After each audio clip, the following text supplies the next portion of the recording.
Good morning student. आज हम कक्षा 7 हिंदी व्याकरण में पाठ 14 वाचन एवं श्रवण कौशल का पाठ 3 सस्वर कविता पठन और वाचन सस्वर कविता पठन और वाचन का अध्ययन करेंगे, सीखेंगे उस कला को कि उच्चारण करते हुए स्वरों के साथ हम किस तरह से कविता का पाठन और वाचन कर सकते हैं।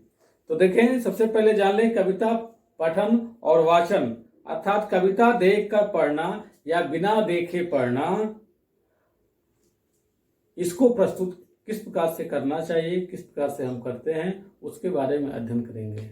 विद्यालय में आपने देखा होगा, असेंबली होते समय प्रार्थना सभा का आयोजन जब किया जाता है तो प्रार्थना सभा के आगे हम कविताओं का वाचन करते हैं, चाहे वह अंग्रेजी का हो चाहे वह हिंदी का हो, तो सस्वर वाचन करते हैं। तो उसके लिए हमें किन किन बातों का ध्यान रखना चाहिए, हमें क्या क्या तैयारियां करनी चाहिए, इसके बारे में आज हम लोग सीखेंगे। कविता भावों से भरी एक ऐसी रचना होती है जिसको सुनने के लिए और पढ़ने के लिए हमें कुछ बातों का विशेष ध्यान रखना चाहिए। कौन कौन सी बातें रखना चाहिए? सबसे पहले तो यह ध्यान में रखना चाहिए कि कविता किस रस में लिखी गई है। कविता वीर रस में लिखी गई है, हास्य रस में लिखी गई है या करुण रस में लिखी गई है। हमें उस रस का ध्यान रखना चाहिए कि वह किस रस में लिखी गई है। जैसा रस होगा आपके स्वरों का उतार चढ़ाव, तान उतान जो भी होगा वह उसी के अनुरूप होगा। रस का ध्यान रखते हुए कविता पढ़ने का हम अभ्यास करें तो हमारी कविता का उच्चारण, उसका पाठन, उसका वाचन बहुत अच्छा हो सकता है, हम उसे बहुत अच्छा बना सकते हैं।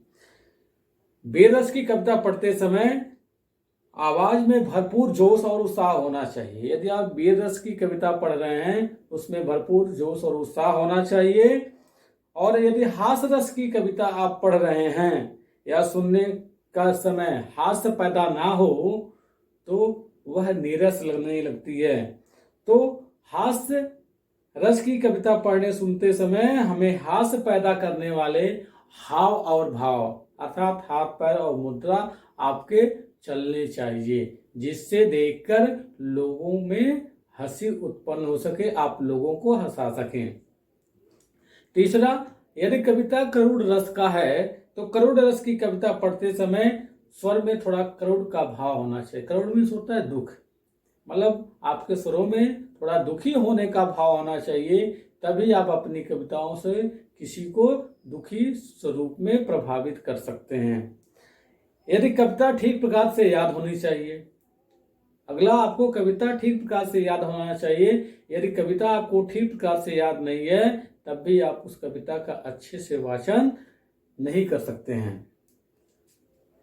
प्रत्येक शब्द का शुद्ध उच्चारण भी होना चाहिए, अर्थात आप प्रत्येक शब्दों का शुद्ध उच्चारण करने का अभ्यास कर लें, जिससे आपकी कविता जो आप भाव प्रकट करना चाहते हैं वही भाव प्रकट हो, कोई दूसरा भाव प्रकट ना होने पाए।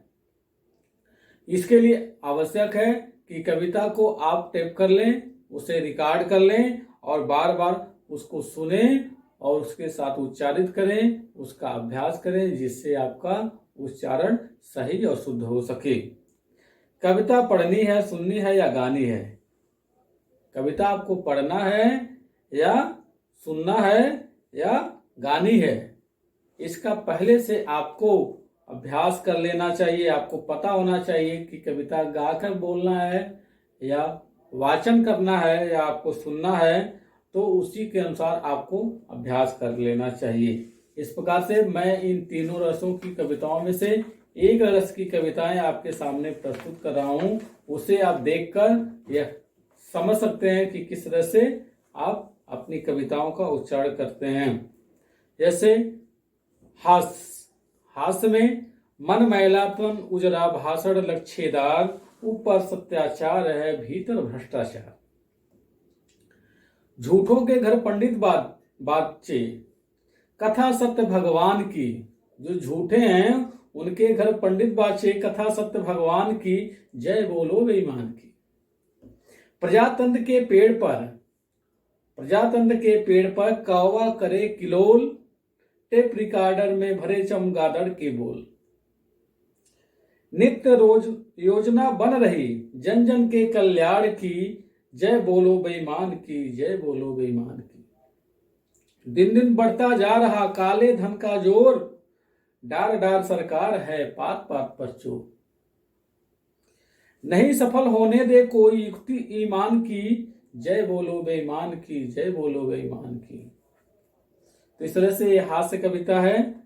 दूसरा करुण कविता किस तरह से है कि बार बार आती है मुझको मधुर याद बचपन तेरी, गया ले गया तू जीवन की सबसे मस्त खुशी मेरी। चिंता रहित खेलना खाना वह फिर ना निर्भय स्वच्छंद, कैसे भूला जा सकता है बचपन का अतुलित आनंद। ऊंच नीच का ज्ञान नहीं था, छुआछूत किसने जानी, बनी हुई थी आज हो पड़ी और चीथड़ों में रानी। किए दूध के कुल्ले मैंने चूस अंगूठा सुधा पिया, किलकारी कल्लोल मचाकर सोना घर आबाद किया।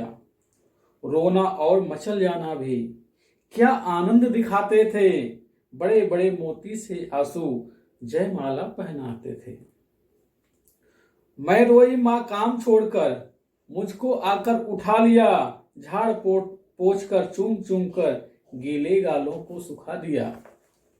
इस तरह से बेरस की कविताएं देखें। लहरों से डरकर नौका पार नहीं होती, कोशिश करने वालों की हार नहीं होती। नन्ही चींटी जब दाना लेकर चलती है, चढ़ती दीवारों पर 100 बार फिसलती है। मन का विश्वास रगों में साहस भरता है, चढ़कर गिरना गिरकर चढ़ना न अखरता है। आखिर उसकी मेहनत बेकार नहीं होती, कोशिश करने वालों की हार नहीं होती। तो उम्मीद है कि आप अपने स्वर के चढ़ाव और उतार के अनुसार आप स्व कविता का वाचन और पाठन कर सकते हैं। धन्यवाद।